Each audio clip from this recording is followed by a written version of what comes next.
അല്ലാഹു ഈ സ്തുതി കീർത്തനം, ഈ നന്മയുടെ വാക്ക് നമ്മുടെ നാവിൽ അല്ലാഹു നിലനിർത്തി തരുമാറാകട്ടെ.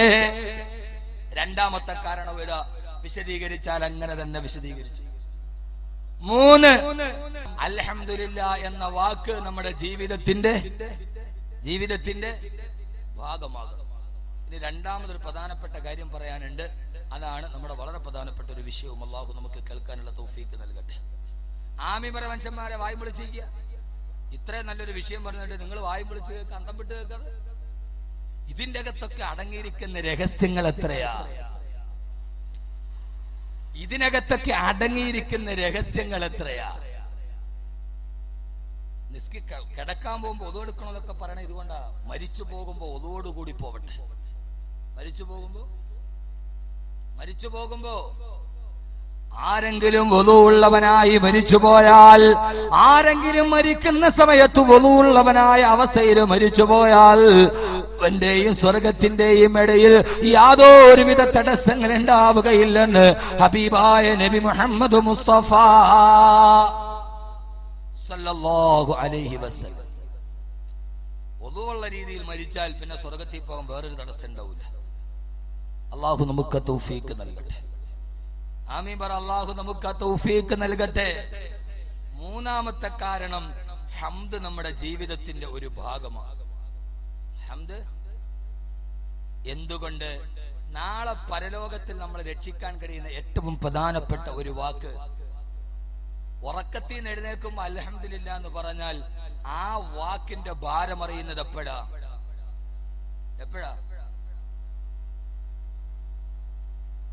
ആ വാക്കിന്റെ ഭാരം നമ്മൾ തിരിച്ചറിയും. എന്തെങ്കിലും പറഞ്ഞിട്ട് പോവാനല്ല, പ്രയോജനകരമായ ചില കാര്യങ്ങൾ പങ്കുവെക്കാൻ.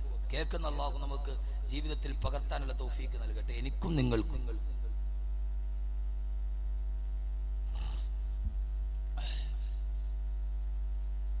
കാരണം എന്താ? ആദരവായ പ്രവാചകൻ നബി മുഹമ്മദ് മുസ്തഫ ഉറക്കെ ഹബീബായ നബി മുഹമ്മദ് മുസ്തഫ താജ്ദാരെ മദീന നബി മുഹമ്മദ് മുസ്തഫ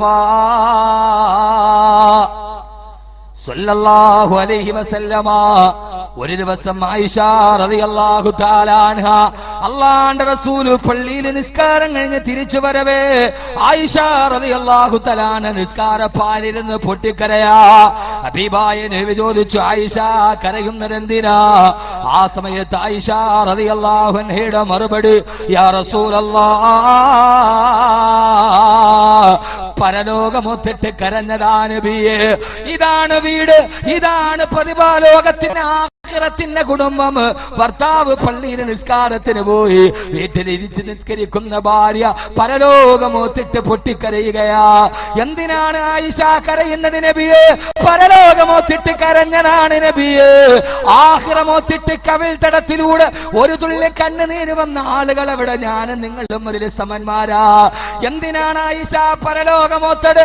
അല്ലാഹുവിന്റെ റസൂല് തിരുദൂതരേ സല്ലല്ലാഹു അലൈഹി വസല്ലം, നാളെ പരലോകത്ത് ഞാൻ വന്നു നിൽക്കുമ്പോ, ഒരു ചാൺമുകളിൽ സൂര്യൻ ഉദിച്ചു നിൽക്കുമ്പോ, ആ സമയത്ത് പരലോകത്ത് ആയിഷേകയാകുമ്പോ എന്നെ സഹായിക്കാൻ അങ്ങുണ്ടാകുമോ തിരുദൂതരേ? ചോദ്യത്തിന് മറുപടിയായി പരലോകത്തിന്റെ നായകന്റെ പ്രതിപ്രവചനം വന്നു. അല്ലാഹുവിന്റെ റസൂല് പറഞ്ഞു, ആയിഷ, നാളെ പരലോകത്ത് 3 സ്ഥലങ്ങളിൽ, നാളെ പരലോകത്ത് 3 സ്ഥലങ്ങളിൽ ഒരാളും മറ്റൊരാളെ തിരിഞ്ഞു നോക്കില്ല ആയിഷ. വലാ തദിറു വാസിറത്തുൻ വിസ്റ ഉഖറാ വലൈസ ലിൽഇൻസാനി ഇല്ലാ മസാ. അന്ന് അവനവൻ പ്രവർത്തിച്ച കർമ്മങ്ങളല്ലാതെ ഒരാൾക്കും ഒരാളെ സഹായിക്കാൻ പറ്റാത്ത 3 അവസ്ഥകൾ പരലോകത്തുണ്ടായിഷ. അതിലൊന്നാമത്തേതായിട്ട് നബി സല്ലല്ലാഹു അലൈഹി വസല്ലമ പറഞ്ഞത്. ബാക്കി 2 വിശദീകരിക്കാനുള്ള സമയം എന്റെ മുമ്പിലില്ല. ഒന്നാമതായി പറഞ്ഞതായിഷ, ഈ ഭൂമിയിലെ നാം ചെയ്ത നന്മകളും തിന്മകളും അല്ലാഹു മീസാൻ എന്ന ത്രാസിൽ തൂക്കി നോക്കുന്ന സമയം ഫമൻ യഅമൽ മിസ്ഖാല ദർറത്തിൻ خيرا يرى ومن يعمل مثقال ذرة شرا يرى.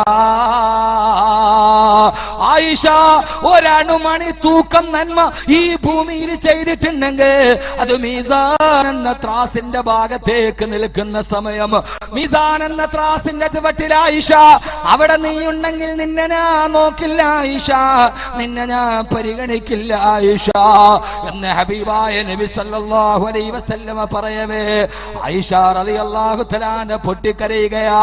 ഭാര്യക്ക് ഭർത്താവിനെ വേണ്ടാത്ത, വാപ്പക്ക് മക്കളെ വേണ്ടാത്ത, ബന്ധങ്ങൾ ബന്ധനങ്ങളായി മാറുന്ന ഇബ്രാഹിം നബി പൊന്നുമോൻ ഇസ്മായിലിനെ കണ്ടാൽ കാണാതെ പിന്തിരിഞ്ഞു പോകുന്ന മീസാൻ എന്ന ത്രാസിൽ പൊന്നുമോനെ ഏറ്റവും വലിയ ഭാരം കിട്ടുന്ന അമലേടാ, ഏറ്റവും ഭാരം കിട്ടുന്ന അമലേടാണ്.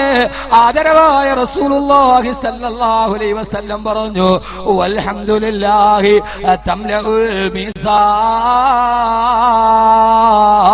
പരമാവധി അൽഹംദുലില്ലാഹ് പറഞ്ഞു, അത് മീസാൻ എന്ന ത്രാസിൽ ഏറ്റവും ഭാരമുള്ള വാക്കാണെന്ന് ഹബീബായ നബി മുഹമ്മദ് മുസ്തഫ. മീസാൻ എന്ന ത്രാസിലെ ഏറ്റവും ഭാരമുള്ള വാക്കാണ് അൽഹംദുലില്ലാഹ് തംലഉൽ മീസാൻ. ബഹുമാനപ്പെട്ട ശൈഖുൽ അംബിയാ നൂഹ് നബി അലൈഹിസ്സലാത്തു വസ്സലാം പറഞ്ഞില്ലേ, വഖാലുൽ ഹംദുലില്ലാഹില്ലദീ നജാനാ മിനൽ ഖൗമിൽ ളാലിമീൻ. ഇതൊന്നും വാക്കവിയുടെ വാക്കല്ല, അള്ളാന്റെ ഖുർആന്റെ ആയത്താണ്. നൂഹ് നബി പറഞ്ഞില്ലേ, അല്ലാഹുവേ അൽഹംദുലില്ലാഹ്, ഈ അവിശ്വാസികളിൽ നിന്ന് നീ എന്നെ രക്ഷിച്ചല്ലോ അല്ലാ. ജലപ്രളയത്തിന് സർവ്വതും മുങ്ങിത്താടുമ്പോ ആ സമയത്ത് നൂഹ് നബി പറഞ്ഞു, റബ്ബേ നിനക്കാണ് സ്തുതി, അതിൽ നിന്ന് നീ എന്നെ രക്ഷിച്ചല്ലോ അല്ലാ. 86ാമത്തെ വാർദ്ധക്യത്തിന്റെ വയസ്സിൽ പൊന്നുമോനായ ഇസ്മായിലിനെ കൊടുത്തപ്പോ ആ സമയത്ത് ഇബ്രാഹിം നബി പറഞ്ഞിടെന്താ, അൽഹംദുലില്ലാഹില്ലദീ വഹബ ലീ അലൽ കിബരി ഇസ്മാഈല വ ഇസ്ഹാഖ്. 86 വയസ്സായ ഈ വയോവൃദ്ധന് ഒരു തലമുറ അന്യാധീനപ്പെട്ടു പോകാതിരിക്കാൻ ഒരു പൊന്നുമോനെ എനിക്ക് തന്ന അല്ലാഹ്, അൽഹംദുലില്ലാഹ്. ഇബ്രാഹിം നബിയും പറഞ്ഞു, അതുകൊണ്ട് പ്രിയപ്പെട്ട എന്റെ മുമ്പിലിരിക്കുന്ന വയസ്സന്മാരെ, നിങ്ങൾക്ക് മക്കളെ തന്നതിന്റെ പേരിൽ അൽഹംദുലില്ലാഹ് പറയണം. എന്റെ പ്രിയപ്പെട്ട ആളുകളെ, അപകടത്തിൽ നിന്ന് രക്ഷപ്പെട്ടതിന്റെ പേരിൽ അൽഹംദുലില്ലാഹ് പറയണം. എന്റെ മുമ്പിൽ എഞ്ചിനീയറിംഗിന് പഠിച്ച, MBBS പഠിക്കുന്ന കുട്ടികളുണ്ട്, പൊന്നുമക്കളെ പറയണം. വലഖദ് ആതൈനാ ദാവൂദ വസുലൈമാന ഇൽമാ വഖാലുൽ ഹംദുലില്ലാഹില്ലദീ ഫളലനാ അലാ കസീരിൻ മിൻ ഇബാദിഹിൽ മുഅ്മിനീൻ. ദാവൂദ് നബി, സുലൈമാൻ നബി അൽഹംദുലില്ലാഹ് പറഞ്ഞു. ഇതെന്തോ ഒരു വാക്കാണ്.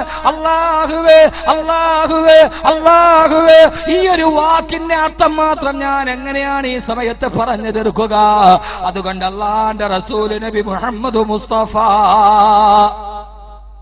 ഹബീബായ നബി മുഹമ്മദ് മുസ്തഫ, ഹബീബായ നബി മുഹമ്മദ് മുസ്തഫ സല്ലല്ലാഹു അലൈഹി വസല്ലമ ഏത് സമയത്തും പറഞ്ഞില്ലേ, വാഹനത്തിൽ കയറിയാ പറയണം സുബ്ഹാനല്ലദീ സഖറ ലനാ ഹാദാ വമാ കുന്നാ ലഹു മുഖ്രിനീൻ എന്ന് പറഞ്ഞിട്ട് 3 പ്രാവശ്യം അൽഹംദുലില്ലാഹ് അൽഹംദുലില്ലാഹ് അൽഹംദുലില്ലാഹ്.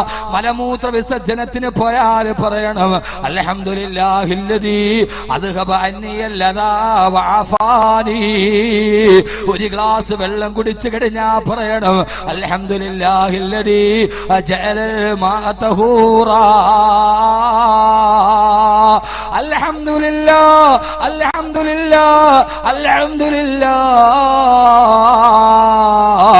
എന്തിനേറെ സഹോദരങ്ങളെ, ഒരു രോഗിയെ കണ്ടാൽ ആ സമയത്തും പറയണം അൽഹംദുലില്ലാഹില്ലദീ ആഫാനി മിമ്മബ്തലാക ബിഹി.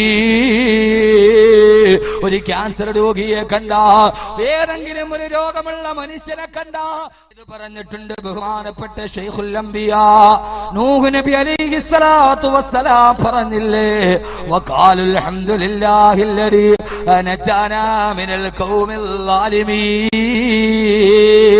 ഇതൊന്നും വാക്കവിയുടെ വാക്കല്ല, അള്ളാന്റെ ഖുർആന്റെ ആയത്താണ്. നൂഹ് നബി പറഞ്ഞില്ലേ, അല്ലാഹുവേ അൽഹംദുലില്ലാഹ്, ഈ അവിശ്വാസികളിൽ നിന്ന് നീ എന്നെ രക്ഷിച്ചല്ലോ അല്ലാ. ജലപ്രളയത്തിന് സർവ്വതും മുങ്ങിത്താടുമ്പോ ആ സമയത്ത് നൂഹ് നബി പറഞ്ഞു, റബ്ബേ നിനക്കാണ് സ്തുതി, അതിൽ നിന്ന് നീ എന്നെ രക്ഷിച്ചല്ലോ അല്ലാ. 86ാമത്തെ വാർദ്ധക്യത്തിന്റെ വയസ്സിൽ പൊന്നുമോനായ ഇസ്മായിലിനെ കൊടുത്തപ്പോ ആ സമയത്ത് ഇബ്രാഹിം നബി പറഞ്ഞതെന്താ, അൽഹംദുലില്ലാഹില്ലദീ വഹബ ലീ അലൽ കിബരി ഇസ്മാഈല വ ഇസ്ഹാഖ്. 86 വയസ്സായ ഈ വയോവൃദ്ധന് ഒരു തലമുറ അന്യാധീനപ്പെട്ടു പോകാതിരിക്കാൻ ഒരു പൊന്നുമോനെ എനിക്ക് തന്ന അല്ലാഹ്, അൽഹംദുലില്ലാഹ്. ഇബ്രാഹിം നബിയും പറഞ്ഞു, അതുകൊണ്ട് പ്രിയപ്പെട്ട എന്റെ മുമ്പിലിരിക്കുന്ന വയസ്സന്മാരെ, നിങ്ങൾക്ക് മക്കളെ തന്നതിന്റെ പേരിൽ അൽഹംദുലില്ലാഹ് പറയണം. എന്റെ പ്രിയപ്പെട്ട ആളുകളെ, അപകടത്തിൽ നിന്ന് രക്ഷപ്പെട്ടതിന്റെ പേരിൽ അൽഹംദുലില്ലാഹ് പറയണം. എന്റെ മുമ്പിൽ എഞ്ചിനീയറിംഗിന് പഠിച്ച, MBBS പഠിക്കുന്ന കുട്ടികളുണ്ട്, പൊന്നുമക്കളെ പറയണം. വലഖദ് ആതൈനാ ദാവൂദ വസുലൈമാന ഇൽമാ വഖാലു അൽഹംദുലില്ലാഹില്ലദീ ഫളലനാ അലാ കസീരിൻ മിൻ ഇബാദിഹിൽ മുഅ്മിനീൻ. ദാവൂദ് നബി, സുലൈമാൻ നബിയും അൽഹംദുലില്ലാഹ് പറഞ്ഞു. ഇതെന്തോ ഒരു വാക്കാണ്. അല്ലാഹുവേ അല്ലാഹുവേ അല്ലാഹുവേ, ഈ ഒരു വാക്കിന്റെ അർത്ഥം മാത്രം ഞാൻ എങ്ങനെയാണ് ഈ സമയത്ത് പറഞ്ഞു തീർക്കുക?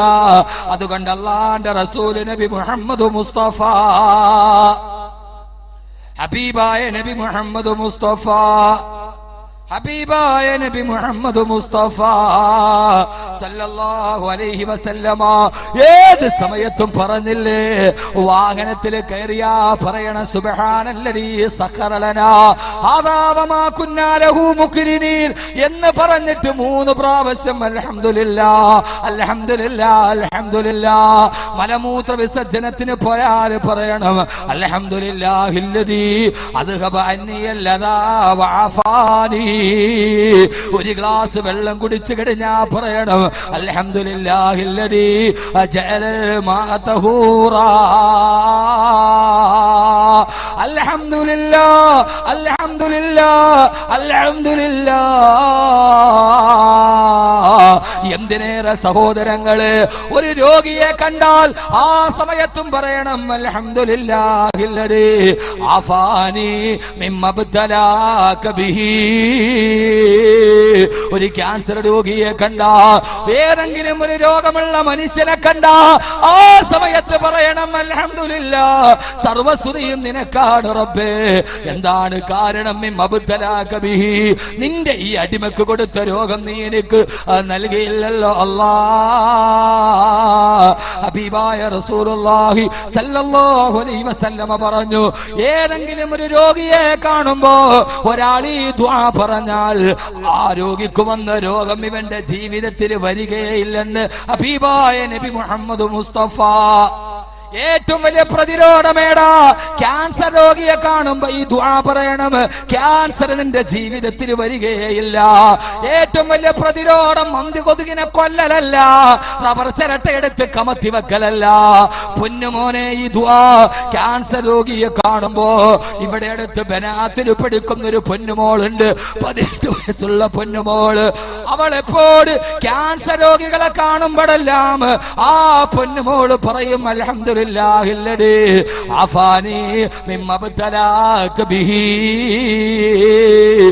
രോഗത്തിൽ നിന്ന് എന്നെ രക്ഷിച്ച അല്ലാഹ്, സർവസ്തുതിയും നിനക്കാണ് റബ്ബേ. ഏത് ക്യാൻസർ രോഗിയെ കണ്ടാലും ആ പൊന്നുമോൾ ഈ ദുആ പറയും. അവൾ ഈ അടുത്ത സമയത്ത് പറഞ്ഞ കഥയാണിത്. ഒരു ദിവസം അവളുടെ വയറിന് വേദനയായി. മെഡിക്കൽ കോളേജിൽ ചെന്നപ്പോ ഡോക്ടർ പറഞ്ഞ ആമാശയത്തിൽ ക്യാൻസറാ. എല്ലാ സ്കാനിങ്ങളും റിസൾട്ട് അവൾക്ക് ക്യാൻസറാ. ആ പൊന്നുമോൾ പറഞ്ഞു, എനിക്ക് ക്യാൻസർ വരില്ല, എനിക്ക് ക്യാൻസർ വരില്ല, എനിക്ക് ക്യാൻസർ ഇല്ല. ഡോക്ടർമാര് മുഴുവനും ഉറപ്പിച്ചിട്ടും റിസൾട്ടുകൾ വന്നിട്ടും സ്കാനിൽ വന്നിട്ടും അവള് പറഞ്ഞു, ഇല്ല ഇല്ല, എനിക്ക് ക്യാൻസർ വരുന്ന പ്രശ്നമില്ല. എറണാകുളം ലേക്ഷോറിൽ 2ാമത്തെ പരിശോധന നടന്നു. ഡോക്ടർ വന്നിട്ട് പറഞ്ഞവൾക്ക് ക്യാൻസറിന്റെ പ്രശ്നമേ ഇല്ല. ഉസ്താദുമാര് ചോദിച്ചു, പത്ര മോളെ മോളെ, എന്തേ നിനക്ക് ക്യാൻസർ വരുമെന്ന് ഡോക്ടർ ക്യാൻസർ ആണെന്ന് ഉറപ്പിച്ചിട്ടും നീ അത് വരില്ല എന്ന് പറഞ്ഞിടെന്താ? 18 വയസ്സുള്ള പൊന്നുമോള് പറഞ്ഞു, ഞാനത് എനിക്ക് ഏത് രോഗം വന്നാലും ക്യാൻസർ വരില്ലെന്ന് ഉറപ്പാ. കാരണം ഏത് ക്യാൻസർ രോഗിയെ കണ്ടാലും ഞാൻ ഈ ദുആ പറയാറുണ്ട്. എന്റെ ഹബീബായ മുത്തന്നെ പഠിപ്പിച്ചിട്ടുണ്ട്, ആരീ ദുആ പറഞ്ഞാലും ഏത് രോഗത്തിന്റെ പേരിലാണോ പറയുന്നത് അത് ജീവിതത്തിൽ വരില്ലെന്ന് എന്റെ ഹബീബായ മുത്തു പറഞ്ഞടാ. എന്റെ റസൂല് പറഞ്ഞത് എനിക്ക് വിശ്വാസമാ, അതുകൊണ്ടാ ഞാനത് ഉറപ്പിച്ചു പറഞ്ഞിട്ടുണ്ട്. വിഷയം വല്ലാത്ത വിശാലമാണ്. അതുകൊണ്ട് സഹോദരങ്ങളെ, നിത്യജീവിതത്തിൽ പഠിക്കേണ്ട ദുആകൾ, ദിക്റുകൾ, ഇതൊരു നിസ്സാര വിഷയം. ഇത് അസ്ട്രോണമി അല്ല, ഇത് ജോഗ്രഫി അല്ല, ഇത് ഫിസിക്സ് അല്ല, ഇത് വാനശാസ്ത്രത്തിന്റെ കീറലുകളല്ല, ഇത് ഐൻസ്റ്റീന്റെ തിയറിയെ കുറിച്ച് പറയലല്ല, ഇത് ജപ്പാനിലെ ഭൂകമ്പ